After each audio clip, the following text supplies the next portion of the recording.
హల్లెలూయా. Calvary రక్తపు ప్రేక్షకులకు అందరికీ కూడా నా హృదయపూర్వక వందనాలు తెలియపరుస్తున్నామండి. ప్రభువు మిమ్మల్ని దీవించి ఆశీర్వదించును గాక. ఆమేన్. ప్రియులారా, మరి మీరందరూ కూడా కల్వరి రక్త ప్రేక్షకులందరూ కూడా ఈ వాక్యమును చూస్తున్నారని మేము నమ్ముచున్నాం.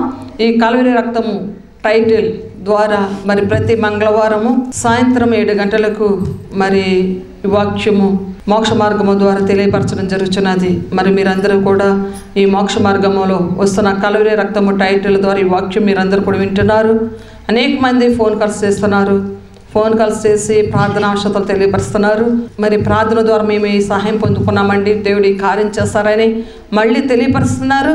మరి ఆ బిడ్డలందరికీ కూడా మరి అందరికీ నా హృదయపూర్వక వందనాలు తెలియపరుస్తున్నాను. ఇంకెవరే అవసరత ఉన్నారో, ఎవరే సహాయం కొనుక్కున్నారో, మరి ఎప్పుడు ఫోన్ చేస్తున్నా మరి అన్ని దిన ప్రార్థన మేము జ్ఞాపకం చేసుకుంటామని మరి ప్రభు పేరు మనం చేస్తున్నాం. మరి సమస్తమును కూడా ప్రతి ఒక్క బిడ్డను కూడా వాళ్ళ అవసరతలన్నీ వాళ్ళ సహాయం అన్నింటిని కూడా దేవత దేవుడు తీర్చి ఆ బిడ్డలకు సహాయం అనుగ్రహించును గాక. ఆమేన్. మరి మంచిదండి, దేవుని వాక్యములకు వెళదాం. దేవుని వాక్యం ఆదికాండము 50వ అధ్యాయము 19వ వచనం. యోసేపు, భయపడకుడి, నేను దేవుని స్థానమందున్నానా? మీరు నా కీడు చేయను ఉద్దేశించుతారు, కానీ నేటి దినమున జరుగుచున్నట్లు అనగా బహు ప్రజలు బ్రతికించినట్లుగా అది మేలుకే దేవుడు ఉద్దేశించెను. చిన్న ప్రార్థన చేసుకుందామండి.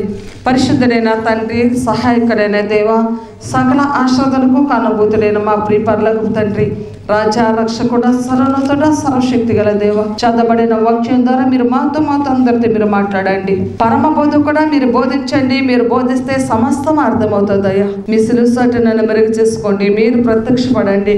మీరు అధ్యక్షత వహించండి. చదవబడిన వాక్యం అందరికీ వివరించడానికి ప్రభు నేను ఒక బోరగా మాత్రమే, కేవలం నేను ఒక పాత్రగా మాత్రమే ఉపయోగించుకొని సమస్త మహిమ, ఘనత, ప్రభావం మీరే పొందుకుంటారని యేసుక్రీస్తు నామమున బ్రతిమలాడుచున్నాము పరమ తండ్రి. ఆమేన్. దేవుని స్తోత్రం. హల్లెలూయా. మరి మంచిది ప్రియులారా, ఈరోజు మన అంశము కీడు నుండి మేలు చేసే దేవుడు. కీడు నుండి మేలు చేసే దేవుడు అనే అంశం మనం ఈరోజు తెలుసుకుంటున్నాం ప్రియులారా. ఇక్కడ చదవబడిన వాక్యము ఆదికాండము 50వ అధ్యాయము 19వ వచనములో యోసేపు ఒక మాట చెప్పుచున్నాడు. ఏమనంటే, భయపడకుడి, నేను దేవుని స్థానమందు ఉన్నానా అంటున్నాడు. అంటే ప్రియులారా, ఇక్కడ గమనించితే వాక్యమును ఎవరితో అంటున్నారు అంటే, యోసేపు తన అన్నదమ్ములతోనూ వారి భార్యలతోనూ వారి పిల్లలతోనూ ఈ మాట చెప్పుచున్నాడండి. ఎందు విషయం ఈ మాట చెప్పుచున్నాడు అంటే, మన దేవుని వాక్యము మనం చూస్తే ప్రియులారా, యాకోబుకి కలిగిన సంతానములో 12 మంది మగపిల్లలు, ఒక కుమార్తె దేనా. ఈ 12 మంది కుమారుల్లో 11వ వాడు యోసేపు. యోసేపు విషయంలో చూస్తే దేవుడు అనేక దర్శనాలు యోసేపుకి ఇచ్చేవాడండి. ఆ దర్శనాలు ఏమిటంటే, ప్రభు ఏ దర్శనం అయితే చూపిస్తున్నాడో ఆ దర్శనము నెరవేరేది యోసేపు జీవితంలో. అదే రీతిగా యోసేపు దర్శనాలు చూస్తూ తన అన్నదమ్ములకి, తన తండ్రికి తెలియపరుస్తూ ఉండేవాడు. ఆ దర్శనాలు తెలియపరిచినప్పుడు తన సహోదరులు అతని మీద ఈర్ష్య భావము వ్యక్తం చేసేవాళ్ళండి. అతనికి వచ్చిన దర్శనాలన్నీ ఎటువంటి అంటే, అతడుకి వీళ్ళందరూ నమస్కారం చేసినట్టు, అతనికి లోబడినట్టు, అతనేమో ఏదో పెద్దవాడుగా ఉన్నట్టు దర్శనాలు చెప్తూ ఉండేవాడు. ఆ దర్శనాల ద్వారా తన అన్నదమ్ములకి అతని మీద ఈర్ష్య కలిగింది. ఏంటి, నువ్వు గొప్పవాడు అయిపోతావా? నువ్వు పెద్దవాడు అవుతావా? నీకు వంగొంగి నమస్కారాలు మేము చేస్తామా? నువ్వు అలాగా ఇలాగానే ఈ అన్నదమ్ములకి తమ సహోదరుడు యోసేపు మీద ఈర్ష్య కలగడం జరిగింది. అటువంటి సమయంలో యోసేపుని మన మధ్య నుంచి ఎలాగైనా తొలగించాలి. తొలగించడమే కాదు, అసలు చంపేయాలి అనే ఆలోచన వీళ్ళకి రావడం జరిగిందండి తన సహోదరులు. ఎప్పుడైతే ఈ ఆలోచన వచ్చిందో, యోసేపుని చంపేద్దామన్న ఆలోచన రాగానే అందులో రూబేన్ అనే వ్యక్తి అతన్ని తప్పించడం జరుగుతుంది. ఆ మిద్యాను వాళ్ళు వ్యాపార నిమిత్తం వెళుతుంటే వారికి ఈ యోసేపుని అమ్మివేయడం జరుగుతుంది. ఇతడు బానిసగా ఐగుప్తు దేశానికి వెళ్ళడం జరిగిందండి. ఈ ఐగుప్తు దేశానికి వెళ్ళినప్పుడు యోసేపు జీవితం ఎలా ఉంటుందంటే, అతన్ని ఎన్ని ఇబ్బందులు పెట్టినా, ఎన్ని కష్టాలు పెట్టినా ఇంకా అడిగేవారు ఉండరు. ఎందుకనంటే వాళ్ళు కొనుక్కున్నారు. వాళ్ళు కొట్టినా, తిట్టినా, చంపినా ఇంకా అడిగే ప్రసక్తి ఉండదు. ఎందుకనంటే ఇతను మేము కొనుక్కున్నాం ఇంత పెట్టి అంటారు. కాబట్టి ఇతడు అమ్మివేయబడిన వాడిగా, వాళ్ళ దగ్గర ఒక బానిసగా, ఒక పనివాడిగా వాళ్ళ దగ్గరికి వెళ్ళాడు ఇతర దేశానికి. ప్రియులారా, ఏ విధంగా కంటే దేశము కానీ దేశం, అది ప్రజలు కానీ ప్రజలు, భాష తెలియదు, తన వారు ఎవరు లేరు, తన దేశము కాదు. ఆ ప్రదేశంలో ఆ దేశంలో యోసేపు ఉన్నాడండి. ఆ యోసేపు ఆ దేశంలో ఉన్న పరిస్థితుల్లో అనేకమైన కారణాలు జరిగినాయి. కానీ అది కాదు మన అంశము. కీడును మేలుగా ఎలా చేస్తాడో మనం ఈరోజు తెలుసుకుందాం. ఒక గృహస్థుడి దగ్గర అతడు పనికి ఉన్నప్పుడు ఆ గృహస్థుడు ఇతని మీద నమ్మకము కలిగి, ఏ విధముగా నమ్మకము కలిగిందంటే ఆ గృహస్థుడికి యోసేపు వెళ్ళిన కానించి ఆ గృహము ఆశ్రదించబడిందంటండి. యోసేపు ఎప్పుడైతే ఈ ప్రార్థనావంతుడైన యోసేపు ఆ గృహానికి వెళ్ళాడో ఆ గృహం దీవించబడటం జరిగిందంటండి. అప్పుడు అనుకున్నాడు ఆ ఇంటి యజమానుడు పోతీఫర్ అనుకున్నాడు, ఓ ఇప్పుడు వరకు నాకు ఇటువంటి ఆశీర్వాదం లేదు. ఈ ఆశీర్వాదం ఈ దీవెన ఎప్పటి నుంచి నాకు వచ్చింది అంటే, నా ఇంటికి కురవాడు వచ్చాడు. ఈ కురవాడు వచ్చిన కానీ ఇతడు ప్రార్థన చేస్తున్నాడు. ఇతడు ప్రార్థన చేస్తుండడం వలన ఇతడు నమ్ముకున్న దేవుడు నాకు సహాయం చేస్తున్నాడని అతను నమ్మకం కలిగింది. ఎప్పుడైతే కుటుంబం ఆశించబడిందో ఆ పోతీఫర్ ఏం చేస్తాడంటే, ఇతని వల్ల నేను ఎంత సంపాదిస్తున్నాను కదా. ఆ పోతీఫర్ ఏం చేస్తాడంటే తన ఇంటి పెత్తనమంతా కూడా యోసేపుకి ఇవ్వడం జరిగింది. యోసేపుకి ఇచ్చినప్పుడు యోసేపు ఎంతో నమ్మకంగా పనిచేసుకుంటున్న సమయంలో ఆయన భార్య ఆయన మీద ఆశ కలిగి ఉన్నప్పుడు, అతడు దేవుని తోడై ఉన్నవాడు కాబట్టి, దేవుని యందు భయభక్తులు కలిగి ఉన్నవాడు కాబట్టి ఆమె నుండి పారిపోయాడు. కానీ ఆమె అతన్ని ఆ చెరసాలకు అప్పచెప్పడం జరిగిందండి. అప్పుడు కూడా యోసేపు అనుకుంటున్నాడు, అయ్యో దేవుడు నాకు తోడై ఉంటే దేశం కానీ దేశంలో నన్ను ఇలా ఉంచుతాడు, సరసాలు ఉంచుతాడని అనుకోలేదు ప్రియులారా. యోసేపు అనుకుంటున్నాడో తెలుసా, తన అన్నదమ్ములు అమ్మేసినప్పుడు కూడా అనుకోలేదు. అతడు ఏమనుకున్నాడంటే, ఇప్పుడు నాకు కీడు అనుకుంటున్నాను కానీ ఇది కీడు కాదు, ఏదో మేలు ఉంచుతాడు. నా అన్నదమ్ములే నన్ను అమ్మేస్తున్నారు కానీ దీనంటే ఏదో నాకు మేలు ఇస్తాడనే దేవుని వదిలిపెట్టలేదు. పోతీఫర్ ఇంట్లో ఉన్నప్పుడు తన వెట్టి పనులు చేసినప్పుడు కూడా ఈ బాధల యందు నాకు ఏదో మేలు ఇస్తాడని నమ్మాడు ప్రియులారా. అంత నమ్మకముగా అంత విశ్వాసముతో దేవుని యందు భయభక్తులు కలిగిన వాడి మీద అపనిందలు వచ్చినప్పుడు కూడా అతడు ఒకటే నమ్మాడు, ఈ అపనింద వెనకాల నాకేదో విజయం ఉంది అని నమ్మాడు ప్రియులారా. అతడు సరసాలు పాలైనప్పుడు కూడా అతను నమ్మాడు. ఏమనంటే, ఓ ఈ సరసాల బందీ నుంచి నాకేదో మేలు ఇస్తాడా. ఇదే నమ్మకముతో ఉండేవాడు. కష్టం వచ్చినప్పుడు, బాధ వచ్చినప్పుడు, శ్రమ వచ్చినప్పుడు కృంగిపోకోకుండా, నలిగిపోకోకుండా, వేదన పడకోకుండా, కంగారు పడకుండా అతడు ఒకటే ఆలోచన కలిగి ఉండేవాడు. ఏ ఆలోచన అంటే, నాకు మేలే ఇస్తాడు. కష్టం వచ్చిందంటే ఆ కష్టమైన కళ్ళకి ఏదో మేలు ఇస్తున్నాడు. తన దేశం నుంచి వెళ్ళిపోతున్నాను అనుకున్నప్పుడు కూడా నా దేవుడు ఏదో నిర్ణయం ప్రకారమే పంపుతున్నాడు ఐగుప్తు దేశానికి. చెరసాల్లో ఉన్నప్పుడు సరైన ఆహారం ఉండదు. అతడు అనుకోవచ్చు, ఈరోజు నాకు ఆహారము దొరకట్లేదని బాధపడట్లేదు, అనేక మందికి పెట్టేవాడుగా నన్ను ఉంచుతాడేమో అనుకున్నాడు. నేను స్తోత్రం, హల్లెలూయా. ప్రియులారా, ఎన్నో బాధలు శ్రమలు వచ్చినప్పుడు కూడాను వీటి వెనకాల ఏదో మేలు ఉంచాడు నా దేవుడు. దీని వెనకాల ఏదో నాకు సంతోషం ఇస్తున్నాడు నా దేవుడు, ఏదో మేలు ఇస్తాడని నమ్మకంతో ఎదురు చూస్తూ ఉన్న సమయంలో ప్రియులారా, ఆ దేశంలో కరువు రాబోతుందని దేవుడు ఆ దేశపు ఫరో రాశికి దర్శనం ద్వారా చూపించాడు. ఆ దర్శన భావము ఎవరికి తెలియలేదు. ఆ భావము తెలియపరిచేది ఒకే ఒక్కడు యోసేపు అని తెలుసుకొని చెరసాల నుంచి విడిపించి రప్పించారు బయటికి. రప్పించినప్పుడు యోసేపుతో చెప్పాడు, అయ్యా నాకు ఈ కళ వచ్చింది. ఏ విధముగా అంటే, ఇదిగో బక్కవి వచ్చి బలిసిని తినేసిని, ఇలా బలిసిని వచ్చి బక్కవి తినేసి ఇలా దర్శనాల్లో కనిపిస్తున్నాయని చెప్పినప్పుడు యోసేపు చెప్పాడు, అయ్యా ఇదిగో ఇలాగ వచ్చిందంటే 7 సంవత్సరాలు విస్తారమైన పంట మన ఐగుప్తు దేశానికి దేవుడు ఇస్తున్నాడు. తర్వాత వచ్చిన దర్శనం ఏమిటంటే 7 సంవత్సరాలు మన కరువు రాబోతుంది. దర్శన భావం ఇదే అని అతడు చెప్పాడు. ఆ ఫరో రాజుకి అప్పటి వరకు ఎవరో తెలియపరచలేకపోయారు. ఎప్పుడైతే యోసేపు చెప్పాడో వెంటనే ఫరో ఏం చేస్తాడంటే, ఈ 7 సంవత్సరాల పంటనంతా కూడా, ధాన్యం అంతా కూడా నిల్వ చేయండి, మళ్ళీ 7 సంవత్సరాల పంట పండనప్పుడు ఈ పండిన పంట 7 సంవత్సరాల పంట మనకి 7 సంవత్సరాలు ఉపయోగపడుతుంది అని చెప్పారు. ఆ 7 సంవత్సరాల పంట ఎలా ఇచ్చాడంటే దేవుడు 7కి 7 14 సంవత్సరాలు సరిపడే సమృద్ధి పంట ఒక 7 సంవత్సరాల్లోనే దేవుడు ఇచ్చాడండి. దేవుని స్తోత్రం, హల్లెలూయా. 14 సంవత్సరాలు దేశాలన్నీ తిన్నా కూడా ఇంకా సమృద్ధిగా మిగిలేంత పంటను దేవుడు 7 సంవత్సరాల్లో ఇచ్చాడండి. అన్ని సంవత్సరాలు విస్తారమైన పంట పండుతుంది.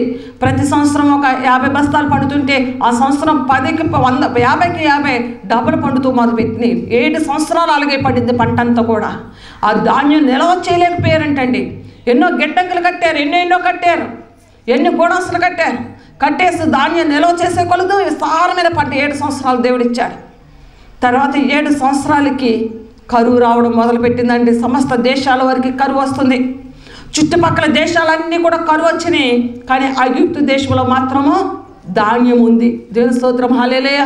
ఐగుప్తు దేశంలో ధాన్యం ఉండడానికి కారణం ఏమిటంటే యోసేపు ఆ ధాన్యము నిల్వ చేయించడం వలన, దర్శనము దేవుడు ముందుగా తెలియపరచడం వలన, ఆ దర్శన భావం యోసేపుకు తెలియపరచడం వలన, యోసేపు ఆ ధాన్యం నిల్వ చేయడం వలన సమస్తము పంట వీళ్ళ దగ్గర ఉంది. చుట్టుపక్కల దేశాల వారందరికీ కూడా కరువు రావడం జరిగింది. ఆహారము లేదు, తినడానికి ఆహారం లేదు. అటువంటి సమయంలో చుట్టుపక్కల దేశాల వారందరూ కూడా వచ్చి ఐగుప్తు దేశానికి వచ్చి బంగారము, వెండు, వాళ్ళకి కలిగిన సమస్తం ఇచ్చే ధాన్యము కొనుక్కొని పట్టుకు వెళుతున్నారు. వాళ్ళ కుటుంబాన్ని పోషించుకోవడానికి, వాళ్ళ బిడ్డలు పోషించుకోవడానికి. ఈ విధముగా చేస్తున్న సమయంలో కానాన్లో ఉన్న యాకోబు కుటుంబం కుమారులు కూడా, యోసేపు అన్నదమ్ములు కూడా కరువు వచ్చింది. వాళ్ళ భార్యకు పిల్లలకు కూడా ఆహారం లేదు. ఎందుకంటే వాళ్ళ దేశంలో కూడా కరువే, ఆహారం లేదు. ఐగుప్తు దేశంలో విస్తారమైన పంట ఉంది. వాళ్ళు ధాన్యం నిల్వ చేస్తారు. గోడౌన్స్లో చాలా సమృద్ధైన ఆహారం ఉంది.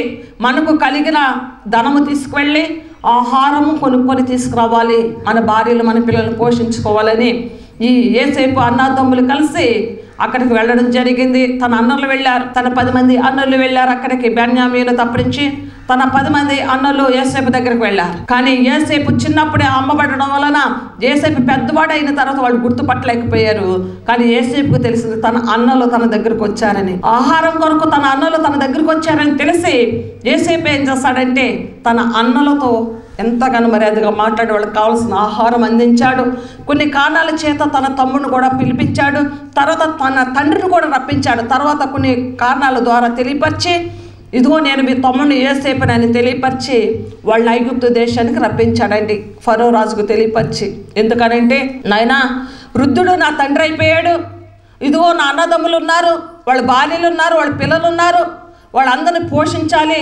కాబట్టి మన ఐగుప్తు దేశంలో ఆహారం ఉంది కాబట్టి నా కుటుంబ సభ్యులు తీసుకొస్తానయ్యా అంటే ఫరో కూడా అన్నాడు, అయ్యా నీ వల్లే కదా నా దేశ ప్రజలందరూ కూడా సమృద్ధైన ఆహారం ఉందంటే నీ వల్లే కదా, తీసుకురా నీ వాళ్ళు కూడా ఇక్కడే ఉంటారని చెప్పినప్పుడు యోసేపు వాళ్ళందరినీ, తన తండ్రిని, తన అన్నలను, తన భార్యలను, తన భార్య పిల్లలందరూ కూడా ఐగుప్తు దేశానికి తీసుకొస్తాడండి. తీసుకొచ్చినప్పుడు తన తండ్రితో వాళ్ళందరూ కూడా కలిసి జీవిస్తున్న సమయంలో కొంతకాల సమయానికి యోసేపు తండ్రి యాకోబు వృద్ధుడయి చనిపోతాడు. చనిపోయిన తర్వాత అన్నదమ్ముల్లో భయపడుతూ ఉంటారు.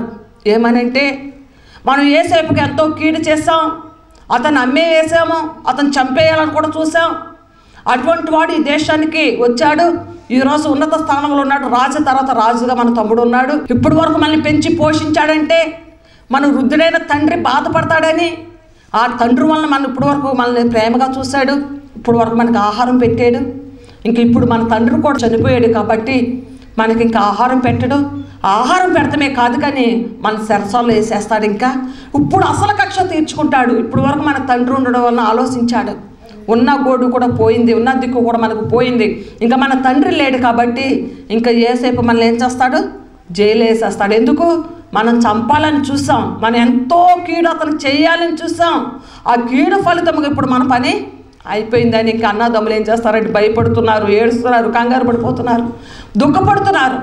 ఈ విధంగా భయపడిపోతుంటే యోసేపుకి ఈ విషయం తెలిసింది. తెలిసిన వెంటనే తన అన్నదమ్ముల సహోదరు దగ్గరికి వెళ్ళి అంటున్నాడు, భయపడకుడి, నేను దేవుని స్థానం అందున్నానా, మీరు నాకు కీడు చెయ్యను ఉద్దేశించారు, కానీ నేటి దినమన్న జరుగుతున్నట్లు అనగా బహు ప్రజలను బ్రతికించినట్లు అది మేలుకే దేవుడు ఉద్దేశించును. దేవుని స్తోత్రం, హల్లెలూయా. ఏమంటున్నాడు యోసేపు, మీరు కీడు చేయని ఉద్దేశించారు, కీడు చేయాలని చేశారు, కానీ ఆ కీడును కీడుగా ఉంచాడా దేవుడు? ఆ కీడును కీడుగానే ఉంచేస్తాడా? కాదు, ఆ కీడును నాకు మేలే చేస్తాడు. ప్రియులారా గమనించండి, కీడు చేయాలని ఆలోచిస్తున్నారేమో, కానీ నువ్వు అనుకుంటున్నావు, బాధపడుతున్నావు, ఎవరో కీడు తలపెడుతున్నారు అనుకుంటున్నావు, కానీ ఆ కీడును కీడుగా ఉంచడు. నువ్వు అనుకుంటున్నావు, బాధపడుతున్నావు, ఏంటి కీడు, ఏంటి వేదన, ఏంటి బాధ, ఏంటి శ్రమ అని నీకు నువ్వు కృంగిపోతున్నావు, నలిగిపోతున్నావు.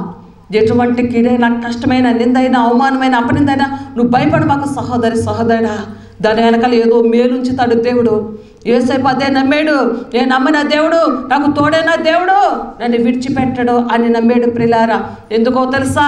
అతడు ఆ రోజే తన అన్నలు అమ్మేసినప్పుడే, తన అన్నలు తను చంపేస్తానన్నప్పుడే అతడు అనుకోవాల్సింది, అయ్యో నువ్వు నాకు తోడే ఉండి ఈ కీడు ఎందుకు వస్తుందయ్యా అని అనుకున్నాను. కానీ అప్పుడు కూడా అనుకున్నాడు, ఏంటో ఈ కీడుకి ఏదో మేలు ఉంచుతాడైనా విశ్వాసం ఉంచాడు ప్రియులారా, నిరీక్షణ ఉంచాడు, ఎదురు చూశాడు. అతడు నమ్మకం వలన అతడు ఎదురు చూసే ప్రకారమే ఆ కీడును మేలుగా చేశాడు. దేని స్తోత్రం, హల్లెలూయా. అతనికి వచ్చిన కష్టం నుంచి దేవుడు సహాయం చేశాడు. అప్పుడు అందుకే అంటున్నాడు, మీరు ఏదో చేయాలనుకున్నారు కానీ నా దేవుడు ఏం చేస్తాడో తెలుసా? అనేక మందిని పోషించేలాగా మేలే. ఎందుకో తెలుసా? ఒక దేశానికి బానిసగా అమ్మేశారంటే అతనికి సరైన ఆహారం కూడా పెట్టరు. సరైన ఆహారం పెట్టక బానిసగా నేను వెళ్ళాను, కానీ నన్ను సరైన ఆహారము తినకుండా ఉండే బానిసగా నా దేవుడు ఉంచలేదు. అందరినీ పోషించే ఒక ఉన్నత అధికారిగా నన్ను ఈ దేశంలో ఉంచాడు. తర్వాత చెప్తున్నాడు, కాబట్టి భయపడకుడి, నేను మిమ్మల్ని మీ పిల్లలను పోషించదనని చెప్పి వారిని ఆదరించి వారితో ప్రీతిగా మాట్లాడాను. దేవుని స్తోత్రం, హల్లెలూయా. వీళ్ళందరూ భయపడుతున్నారు. యోసేపు ఏం చేస్తాడా, యోసేపు ఏమంటాడని భయపడుతుంటే వాళ్ళతో ప్రీతిగా, ప్రేమగా, దయగా మాట్లాడుతున్నాడు. ఏమన్నా తెలుసా? మిమ్మల్ని అందరిని నేను పోషిస్తాను. ఇది దేవుడు చేసిన ఏర్పాటు. ఈ పోషించేది కూడా నేను కాదు, దేవుడు నన్ను ముందు ఏర్పాటు చేసుకొని మిమ్మల్ని పోషిస్తున్నాడు. కానీ ఇది నా గొప్పతనము కాదు, ఇది నా శక్తి కాదు, నా తెలివి కాదు. మిమ్మల్ని పోషించే విధానం ఏంటంటే దేవుడు ఏర్పాటు చేశాడు. ఇది దేవుడు చేసిన కార్యమే, కానీ ఇది మీరు చేసింది కాదు, ఇది నేను చేసినది కాదు, దేవుడు చేసిన కార్యము. కాబట్టి మిమ్మల్ని పోషిస్తాను, మీ పిల్లలు పోషిస్తానని వాళ్ళతో ప్రీతిగా, ప్రేమగా మాట్లాడి వాళ్ళని ఆదరించి ఆ కుటుంబాలన్నింటిని కూడా పోషించాడు. దేవుని స్తోత్రం, హల్లెలూయా. ప్రియులారా గమనించండి, దేవుని వాక్యం మనం ఈరోజు విందాం. ఎటువంటి కీడైనా సరే, ఎటువంటి కష్టమైనా సరే, ఎటువంటి వేదైనా సరే, ఎటువంటి నిందైనా సరే, ఎటువంటి అవమానమైనా సరే, ఎటువంటి అపనిందైనా సరే, నువ్వు భయపడమాకు, నువ్వు వేదన పడమాకు. దేవుని వాక్య గ్రంథములో మనకు వాక్యం గమనించవచ్చు. ద్వితీయోపదేశకాండం ఒకసారి చూస్తుంటే 23వ అధ్యాయము 5వ వచనములో మనం ఒక మాట గమనించవచ్చు ప్రియులారా. అయితే నీ దేవుడైన యెహోవా బిలాము మాట విన నల్లకముడును, నీ దేవుడైన యెహోవా నిన్ను ప్రేమించును గనుక నీ దేవుడైన యెహోవా నీ నిమిత్తము ఆ శాపమును ఆశీర్వాదముగా చేసేను. దేవుని స్తోత్రం, హల్లెలూయా. చూడండి, శాపాన్ని ఏం చేశాడంట? ఆశీర్వాదముగా. శాపము అంటే తెలుసా? శాపనార్థాలు అంటుంటారు. వాళ్ళు ఆ శాపనార్థం పెట్టారు, వీళ్ళు ఈ శాపనార్థం పెట్టారండి అంటుంటారు. ఆ శాపాలు నాకు తగిలేస్తాయేమో, ఆయన పెట్టే శాపనార్థాలని కూడా నాకు తగులుతాయేమో అని బాధపడుతూ ఉంటారు. నిజంగా ప్రియులారా, ఏదైనా ఒక రాజు ఆలోచించాడంట. ఆ రాజు ఎవరంటే బాలాక్ రాజు. ఇశ్రాయేల్ వారు ఆ బాలాక్ రాజు మీదకి దండెత్తి వస్తున్నారు యుద్ధానికి. వస్తున్నప్పుడు ఆ బాలాక్ రాజుకు ఒక విషయం తెలుసు, ఇశ్రాయేల్ వారు ఏ దేశానికి వెళ్తే ఆ దేశానికి వాళ్ళ దేవుడు తోడుగా ఉండి ఆ యుద్ధంలో జయమిస్తున్నాడు. ఇప్పుడు మన మీదకి వస్తే మనం కూడా వాళ్ళ మీద విజయం మనము పొందలేం, ఈ దేశం కూడా వాళ్ళదే అయిపోతుంది. కాబట్టి వాళ్ళు ఈ దేశానికి వచ్చారంటే వాళ్ళు విజయం పొందుకుంటారు. వాళ్ళు వచ్చే ముందే వాళ్ళు శపించేయాలి. వాళ్ళు ఎలాగా ఓడించాలి అంటే శాపనార్థాలు శపించాలి. వాళ్ళు ఓడిపోవాలంటే ఒక దేవుని సేవకుని పిలిపించాడు. ఆ దేవుని సేవకుడి పేరు బిలాము. ఆ ప్రవక్తని పిలిపించి, నీకు డబ్బిస్తాను, ధనమిస్తాను, ఐశ్వర్యం ఇస్తాను, ఆ వస్తున్న వారు ఇశ్రాయేలు వారు చెప్పించు, మీకు విజయములో జయము రాదు, మీరందరూ పాడైపోతారు, యుద్ధంలో మీరు గెలవరు, మీకు జయం రాదు, మీరు ఓడిపోతారు అని వాళ్ళు శాపనార్థాలు పెట్టు అంటాడు ఈ రాజు. అప్పుడు ఈ ప్రవక్త లేస్తాడు, వాళ్ళకి శాపం పెట్టాలని. ఏమని పెట్టాలి? ఇశ్రాయేలు వారు ఓడిపోతారు, ఇశ్రాయేల్ వారికి జయం రాదు, ఇశ్రాయేల్ వారు వెనక పారిపోతారు, లేకపోతే యుద్ధంలో నశించిపోతారు, యుద్ధంలో పాడైపోతారు, యుద్ధంలో హతమైపోతారు అని చెప్పించాలి. ఇప్పుడు ఇతడు లేచి ఇశ్రాయేల్ వారు ఓడిపోతారు అనాలి. ఎందుకంటే ఇతడు ధనము డబ్బు ఇస్తానన్నాడు కదా రాజు. ఈ డబ్బు ధనము చూసుకొని ఇప్పుడు ఇశ్రాయేల్ వారు ఓడిపోతారు అని అనాలి. కాబట్టి ఇతడు లేచి ఇశ్రాయేల్ వారు ఓడిపోతారు అనగా ఇశ్రాయేల్ వారు ఆశ్రయించబడతారు అంటున్నాడు. దేవుని స్తోత్రం, హల్లెలూయా. ఇశ్రాయేల్ వారు దీవించబడతారు. అతను ఏ శాపం అయితే పెడతాడో, ఏ శాపం అయితే నోటు దొరపాలనుకుంటున్నాడో ఆ శాపాలన్నీ కూడా ఆశీర్వాదాలుగా దేవుడు మారుస్తున్నాడు. దేవుని స్తోత్రం, హల్లెలూయా. ప్రియులారా గమనించండి, అందుకే చెప్పుచున్న మాట, నీ దేవుడైన యెహోవా బిలాము నుండి వచ్చే ప్రతి శాపాన్ని నీ దేవుడైన యెహోవా ఆశీర్వాదముగా మార్చాడు. దేవుని స్తోత్రం, హల్లెలూయా. నిన్ను చూస్తే ఎవరైనా ఏదైనా ఆ మాటను చూసి నువ్వు నలిగిపోమాకు. ఎవరు ఏమి అంటున్నారో నువ్వు అలా అయిపోతావు ఇలా అయిపోతావు అంటే నా దేవుడు దాన్ని ఆశీర్వాదముగా మారుస్తాడు. నా దేవుడు ఆ మాటని దీవెనగా మారుస్తాడని నువ్వు నమ్ము. నిన్ను ఎవరైనా సరే ఇలా పాడైపోతావు అన్నారు అనుకోండి, ఆ మాట నువ్వు ఒకసారి అనుకో, ఆమె పాడైపోతుందన్న మాటకి నా దేవుడు ఏం చేస్తాడు? ఆశీర్వాదము. నా దేవుడు ఏం చేస్తాడు? జయమిస్తాడు. ప్రియులారా, ఇంకా అనేకమైన మాటలు మనం చూడొచ్చు ప్రియులారా. ఈ మాట కాదు, మన యోబు గ్రంథంలో కూడా చూస్తుంటే 1వ అధ్యాయం 9వ వచనంలో, 2వ అధ్యాయం 7వ వచనంలో కూడా చూస్తుంటే సాతాను వల్ల కూడా యోబు ఎన్నో ఇబ్బందులు పడ్డాడండి. మనుషుల వల్ల కాదు, యోసేపు తన సహోదరుల వల్ల కీడు అనుభవించాడు. ఈ బిలాము ప్రవక్త వలన శాపాలు అనిపించిన ఇశ్రాయేలు ఆశీర్వాదంగా మార్చబడ్డారు. ఇక్కడ మనుషుల వల్ల కాదు కానీ, ఎవరి వల్ల కాదు కానీ సాతాను వల్ల యోబు బాధపడ్డాడు. సాతాను దేవుని దగ్గరికి వెళ్ళి తెచ్చుకుంది వరం, యోబుని నాశనం చేస్తానని. ప్రియులారా, సాతాను అల్లజడి చేసింది, ఎన్నెన్నో చేసింది. కానీ చివరిగా మనం చూస్తుంటే యోబు గ్రంథంలో 42వ అధ్యాయం 10వ వచనంలో, మరియు యోబు తన స్నేహితుల నిమిత్తము ప్రార్థన చేసినప్పుడు యెహోవా తన క్షేమ స్థితిని మరలా అతనికి దయచేసాను. మరియు యోబునకు పూర్వము కలిగిన దానికంటే 2 అధికముగా యెహోవా అతనికి దయచేస్తాడు. దేవుని స్తోత్రం, హల్లెలూయా. ముందు ఏమైంది? యోబు జీవితంలో అన్నీ పోగొట్టుకున్నాడు. ఎన్ని? ఒక్కోటి. దేవుడు ఆశీర్వదించి అతను ఏదైతే పోగొట్టుకున్నాడో అంతకు 2 ఇచ్చాడు. దేవుని స్తోత్రం, హల్లెలూయా. నువ్వు అనుకుంటున్నావు సాతాను అయ్యో ఇలా ఆలోచన చేసింది, ఫలాంది నా జీవితంలో ఇలా పోగొట్టుకున్నాను, నువ్వు బాధపడుతున్నావు. కానీ 1కి 2 ఇస్తున్నాడు. దేవుని స్తోత్రం, హల్లెలూయా. 2 ఆశీర్వాదం ఇవ్వడానికి 1 లేదు, కానీ 2 ఆశీర్వాదం నీకు ఇస్తున్నాడు. ప్రియులారా, దేవుని వాక్యమును గమనించు. కీడు వెనకాల మేలు ఉంచాడు దేవుడు.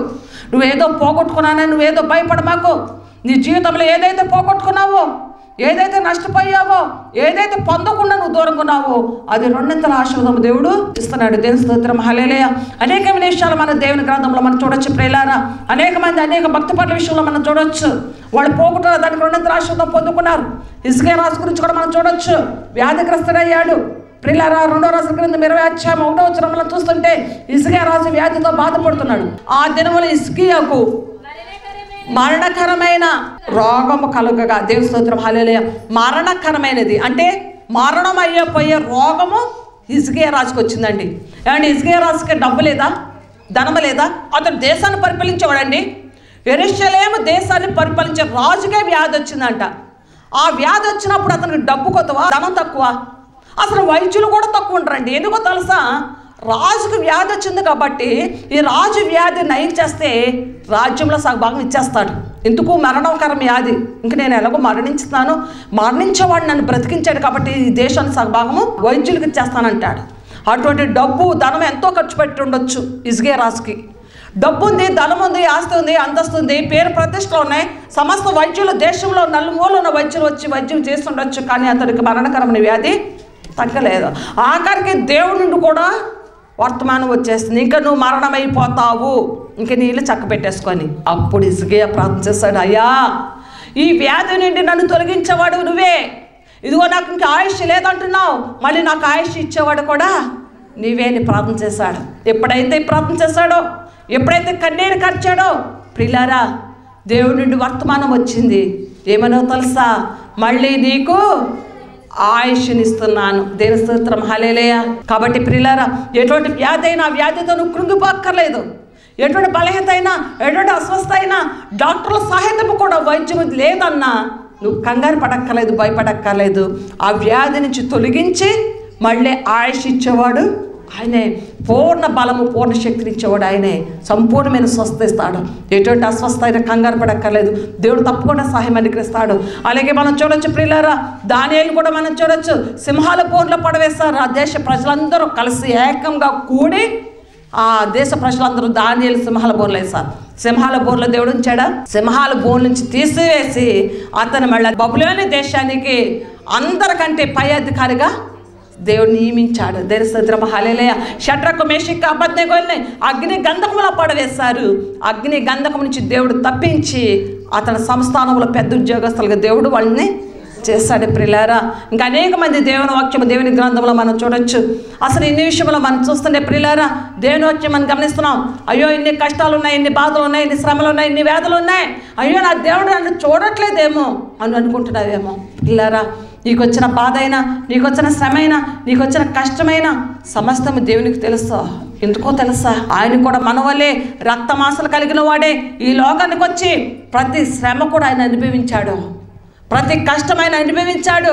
మన కష్టం ఏంటో ఆయనకు తెలుసు ప్రియులారా. మనం ఇక్కడ చూడొచ్చు అపోస్తలుల కార్యము 2:23 దేవుని వాక్యము, దేవుడు నిశ్చయించిన సంకల్పమును ఆయన భవిష్యత్తు జ్ఞానం అనుసరించి అప్పగింపబడిన ఈయనను మీరు దుష్టుల చేత సిలువ వేయించి చంపితిరి. మరణం ఆయనను బంధించి ఉండుట అసాధ్యము కనుక దేవుడు మరణ వేదనలు తొలగించి ఆయనను లేపెను. దేవుని స్తోత్రం, హల్లెలూయా. వేదన, మరణ వేదన, మరణానికి అప్పగించాం, ఆయన సిలువకు అప్పచెప్పాం. కానీ ఆయన మరణంలోనే ఉండిపోయాడంటారా? ఆ కీడులోనే ఉండిపోయాడంటారా? ఆ కీడు నుండి, ఆ మరణం నుండి ఆయన లేపబడ్డాడు. ఈరోజు సత్యముగా మన మధ్యన ఉన్నాడు. దేవుని స్తోత్రం, హల్లెలూయా. ప్రియులారా, ఈరోజు మనం నమ్ముదాం, విశ్వసిద్దాం. కీడు నుండి తొలగించి మేలు ఇచ్చే యేసును మనం నమ్మాం. ఈరోజు ప్రభును నమ్ము. ప్రభు, ఈ కష్టం, ఈ బాధ, శ్రమను చూసుకొని ఇప్పటివరకు ఎంతో కంగారు పడ్డాను, కానీ వీటి నుండి నాకు మేలునిస్తావు, వీటి నుండి నాకు మనశ్శాంతినిస్తావు అని నేను నమ్ముచున్నానని నువ్వు నమ్మనేడాలా ఈరోజు ఎటువంటి కష్టమైన, ఎటువంటి కీడైనా, ఎటువంటి వేదన నుంచినైనా ఆయన తొలగించి నీకు సమస్త విషయంలో మేలు ఆ దేవత దేవుడు దయచేయును గాక. ఆమె ప్రార్థన చేసుకుందాం. ప్రతి ఒక్కరు కూడా మోకరించండి. నీ జీవితంలో ఏ కీడు గురించి, ఏ వేదన గురించి, ఏ అనారోగ్యం గురించి, ఏ బలహీనత గురించి నువ్వు బాధపడుచున్నావు, ఏ శ్రమ గురించి నువ్వు ఆధారపడుచున్నావు, సహోదరి సహోదరుడా, నువ్వు ఈరోజు ప్రభువుని అడుగు. ప్రభు, నాకు ఈ కష్టము దయా, ప్రభు నాకు ఇదిగో ఈ కీడు నుండి, ఇదిగో ఈ శ్రమ నుండి, ఈ వ్యాధి నుండి, ఈ అవమానం నుంచి, ఎప్పటి నుంచి ఎంతో కృంగిపోయాను, కానీ ఈరోజు వాక్యం ద్వారా నన్ను బలపరిచావు తండ్రి. ఇదిగో నాతో మాట్లాడావు ప్రభా, నాకు మేలు దాచించానన్నావు, మేలు ఇస్తున్నానన్నావు, నాకు మేలు దయచేస్తానంటున్నావు. ప్రభా, మాతో మాట్లాడినందుకు మీకు వందనాలు దేవా. అదిగో ప్రియ బిడ్డలందరూ నమ్ముతున్నారయ్యా. ఏ బిడ్డ అయితే మేలు కొరకు ఎదురు చూస్తుందో, ఏ బిడ్డ అయితే వ్యాధితో బాధపడుతుందో ఆ బిడ్డకు స్వస్థత దయచేయండి. ఏ బిడ్డతో అప్పుతో బాధపడుతుందో ఆ బిడ్డను అప్పులు తీర్చి అప్పు ఇచ్చేదానికి చేయండి నాయనా. ఏ బిడ్డ అయితే నాయనా చదువు కొరకు బాధపడుతుందో ఆ బిడ్డ ఉన్నత చదువులు దయచేయండి. ఏ బిడ్డ అయితే జాబ్ కొరకు ఎదురు చూస్తున్నారో ఆ బిడ్డకు జాబుని మేలుతో నింపండి. ప్రతి బిడ్డకి సంతోషము, సమాధానము, మనశ్శాంతిని దయచేయండి. ప్రతి బిడ్డకి ఆరోగ్యాన్ని దయచేయండి. ప్రతి బిడ్డకి మేలుతో నింపండి. ఈరోజు కీడుని తొలగించి మేలు చేసే దేవుడు అని నమ్మారు నాయన. ఈరోజు విశ్వసించారయ్యా. ప్రతి బిడ్డని మీ పాత్రగా వాడుకోండి, శక్తి గల పాత్రగా వాడుకోండి. మీరే కార్యించండి. ఈరోజు వాక్యమైన బిడ్డలు, నా నీ ప్రార్థనలో పాల్గొన్న బిడ్డలు, ప్రతి బిడ్డను కూడా ఆశ్రయించి దీవించి సహాయం అనుగ్రహిస్తారని యేసుక్రీస్తు నామమున బ్రతిమలాడి అడుగుచున్నాము పరమ తండ్రి, ఆమేన్. దేవుని తండ్రి యొక్క ప్రేమ, ప్రభు అయిన యేసుక్రీస్తు వారి కృప, పరిశుద్ధాత్మ సహవాసము, సన్నిధి, సమాధానం మనకి మనందరికీ కూడిన ప్రతి బిడ్డకి, ముఖ్యంగా కలవరి రక్త ప్రేక్షకులకు అందరూ కూడా ఆయన ఆత్మ సదాకాలం ఉండి నడిపించి దీవించి ఆశ్రయించును గాక. ఆమేన్. God bless you. దేవుడు మేము దీవించును గాక. ఆమేన్.